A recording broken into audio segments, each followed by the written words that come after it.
안녕하십니까, 김티처입니다. 오늘은 제가 복장이 바뀌었죠. 바뀐 이유는 뭐냐면은 너무 더워서 안 입었습니다. 좀 선PD님하고 협의를 해가지고 이제 다른 옷을 제가 한번 생각을 해보도록 하겠습니다. 제가 딴 거는 잘 참는데 더운 거하고 가려운 거는 좀 못 참거든요.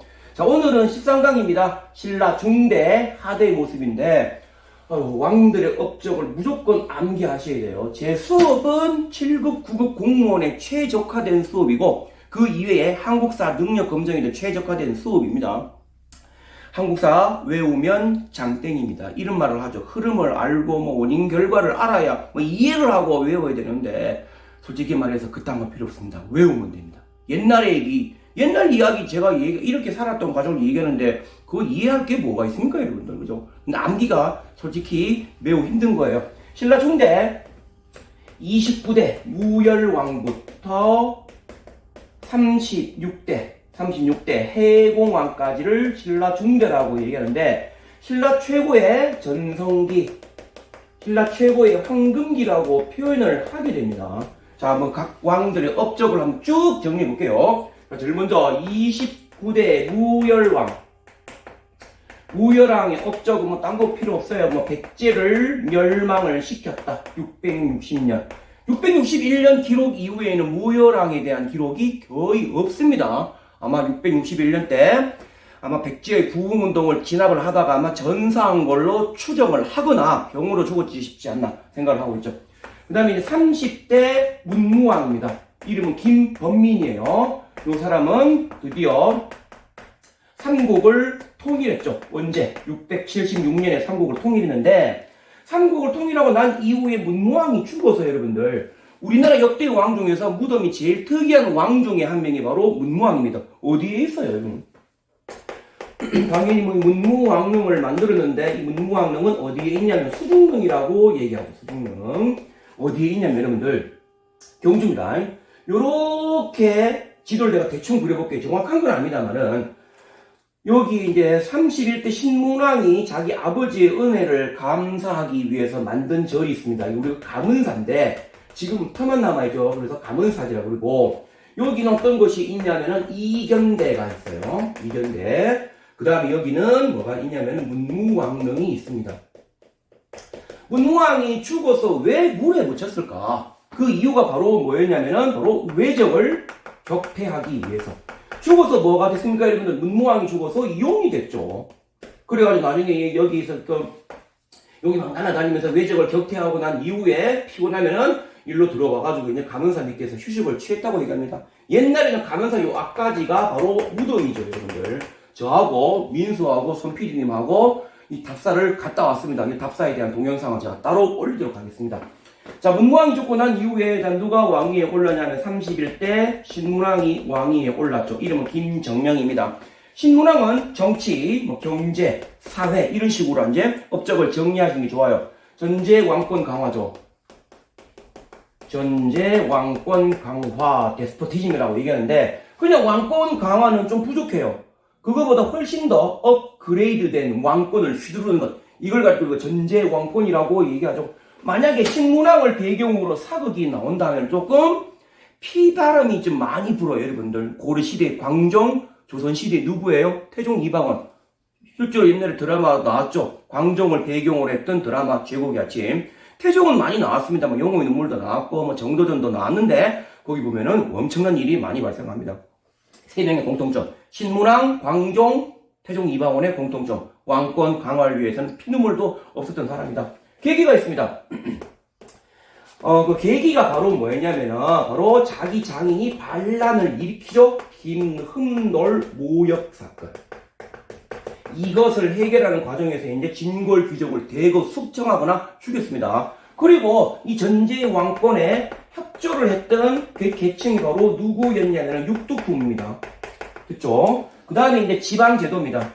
신문왕의 지방제도는 땅이 넓어졌으니까 효율적으로 통치해야 되겠죠. 전국을 구주로 나뉘었고 5개의 작은 수도를 두었는데 우리가 오소경이라고 얘기합니다. 그죠? 근데 원래 통일학원 원래 여러분들 수도는 어디에 위치하는 것이 가장 이상적일까요? 나라의 한가운데죠. 그런데 통일하고 넓어진 영토를 효율적으로 다스리기에는 경주라는 곳이 너무 동남쪽에 치우쳐져 있죠. 그래서 수도의 기능을 조금씩 분담해서 만든 것을 가리켜 우리가 소경이라고 얘기합니다. 그 다음에 달구벌 천도. 대구로 천도를 시도를 했지만은 실패했습니다. 그 다음에 군사적인 업적은 구서당, 십정, 요렇게 이제 편성을 했죠. 구서당, 이거는 중앙군이고 십정은 지방군이에요. 서당은 뭐냐면은 깃발 색깔을 구분해서 이제 했던 거죠. 뭐 자금서당, 청금서당, 비금서당, 흑금서당, 백금서당, 깃발이 달랐던 거죠. 백금서당은 깃발이 인색, 이런 식으로 이제 하는 거죠. 마치 청나라의 여러분들, 청나라의 팔기군도 깃발 색깔이 달랐습니다. 이렇게 이해를 하시면 편합니다. 자, 요거 지우고 계속 수업을 하도록 하겠습니다. 그 다음에 이제 경제 파트 보겠습니다. 경제 파트가 좀 어려워요, 이거. 경제 파트가 어려운데, 옛날에 한국사, 그때 이름이 국사였죠. 국정교과서. 거기 선택을 했을 때 학생들이 잘 나가다가 어느 파트에서 포기를 해버리냐면은 경제사 파트에서 포기를 해버려요. 되게 어렵습니다, 여러분들. 실제로 한국사 중에서도 경제사를 전공하시는 분들 많지는 않더라고요. 특징이 뭐냐면은 반려전을 지급을 합니다. 순서 꼭 좀 기억하세요. 반려전을 지급을 하고 2년 후에 무엇을 폐지했냐면은 노급을 폐지를 합니다. 이게 좀 어려운 말인데, 옛날에는 국가가 신하나 귀족들에게 무엇을 지급했냐면은 땅을 지급합니다. 그런데 땅 자체를 지급한 것이 아니에요. 왜냐면은 옛날에 무슨 사상이 있냐면 왕토 사상이 있었거든요. 이게 무슨 말이냐면은 국가의 땅은 전부 다 누구 거다? 왕 거란 얘기입니다. 그럼 땅 자체를 지급한 것이 아니라 이 땅에 대한 권리를 지급을 한 거죠. 자, 이걸 비교해 보겠습니다. 요게 관료전이고 요게 이제 노급이에요. 자, 이 권리가 세 가지가 있습니다, 여러분들. 첫 번째 수조권, 두 번째가 곡물징수권, 세 번째 제일 중요해요. 노동력 징발권이 있다는 얘기죠. 수조권은 뭐냐면 예를 들면 쌤이 왕이라고 칩시다. A라는 귀족에게 여기 경산, 여기 쌤이 지금 찍고 있는 동네가 경산 옥곡동인데 옥곡동 땅을 제가 지급을 했어요. 그러면은 수조권이 뭐냐면은 A라는 귀족은 옥곡동 주민들한테 무엇을 거둘 수가 있다? 세금을 거둘 수가 있다. 세금 징수권을 가리켜 수조권이라고 얘기합니다. 관료전과 노급은 둘 다 있어요. 곡물 징수권, 예를 들어서 옥곡동 특산물이 여기 있는 분필이라고 얘기합시다. 또는 여기 있는 칼이라고 얘기합시다. 또 사과라고 얘기합시다. 이거를 이제 임의적으로 징발할 수가 있죠. 곡물 징수권 둘 다 있습니다. 그러면 노동력 징발권이 있는데 노급은 노동력 징발권이 있고 관료전은 이게 없어요. 여러분들이 귀족이나 신하라면은 관료전 받기를 원할까요? 노급 받기를 원할까요? 당연히 권리가 센 노급 받기를 원하겠죠. 자, 여기서 역사 공식이 나옵니다. 예를 들어서 왕권이 강하면은 관료전을 지급을 합니다. 반대로 왕권이 약화되면 무엇을 지급을 하게 된다? 노급을 지급을 하게 된다는 얘기잖아요. 알겠습니까? 토지에 대한 권한, 즉 토지에 대한 권한이 노급이 훨씬 더 세기 때문에 그런 겁니다. 그럼 신문학 때 관료전을 지급하고 나중에 노급을 폐지했다는 것은 결국은 왕권이 강화되었음을 의미를 하는 거죠. 그죠?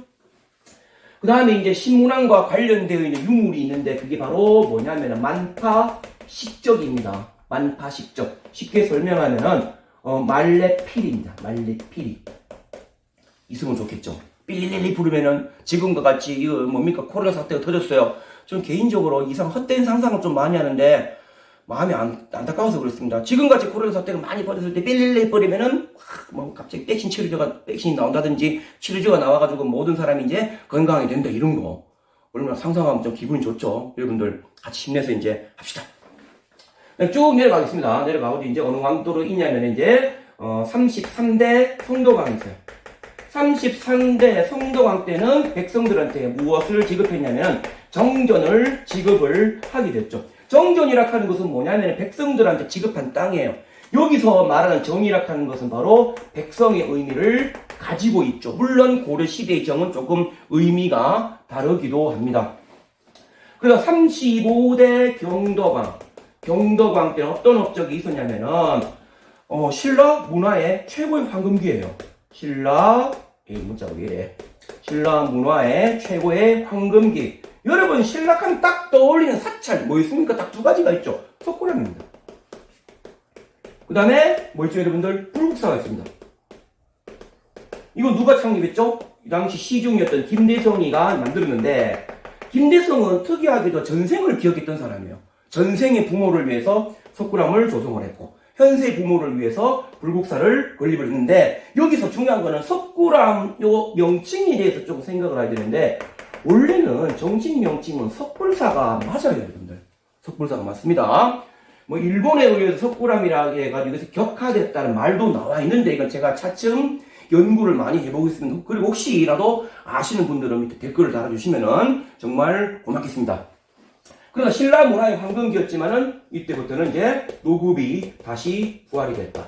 노급이 부활이 됐다 하는 건 어떤 의미를 가지고 있다? 쉽죠 여러분, 아까 설명했습니다. 왕권이 약화가 되었고 귀족의 권한이 드디어 강화가 되었다. 그 다음에 36대 해공왕입니다. 신라의 황금기가 끝났던 시기죠. 해공왕은 8살 때 왕위 올랐어요. 자기 어머니였던 만월태우가 권력을 잡았죠. 자기 외삼촌 김옹하고 이제 권력을 장악하게 됐는데, 이때부터 이제 진골, 글자가 이상합니다. 그죠? 진골 귀족의 반란이 많이 생깁니다. 예를 들어볼까요? 김대공, 김대рем이나 김씨들 들고 일어납니다.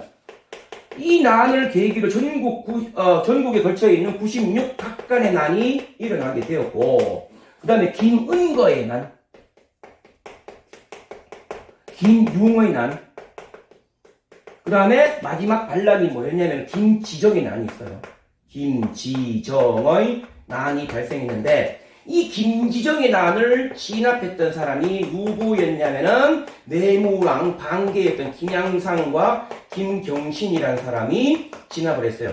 이거는 제가 이제 어떤 논문을 두 가지를 읽어봤는데, 원래는 김지정이가 난을 일으킨 이유는 왕이 되고자 하는 것이 아니라 상계던 김양상과 이찬 김경신이가 반란을 일으킬 즈음에 역으로 왕을 보호하기 위해서 일으킨 반란이다라고 말씀하시는 분이 있고, 그냥 역사적인 해석을 그대로 봐야 된다. 김지정의 난이 일어나자 당시 귀족의 김양상과 김경신이 이것을 진압을 했다. 이런 두 가지 얘기가 있는데 저는 어느 것이 맞는지는 잘 모르겠습니다. 왜냐하면 우리나라의 고대사 기록은 굉장히 한정적이죠. 삼국사기, 삼국유사, 중국 기록이 전부예요. 그러니까 이제 여기서 논문 자체가 나오는 것도 되게 좀 대단한 겁니다. 어떻게 보면은. 자, 여기까지가 여러분들 신라의 중대죠. 이제 신라 하대 보겠습니다.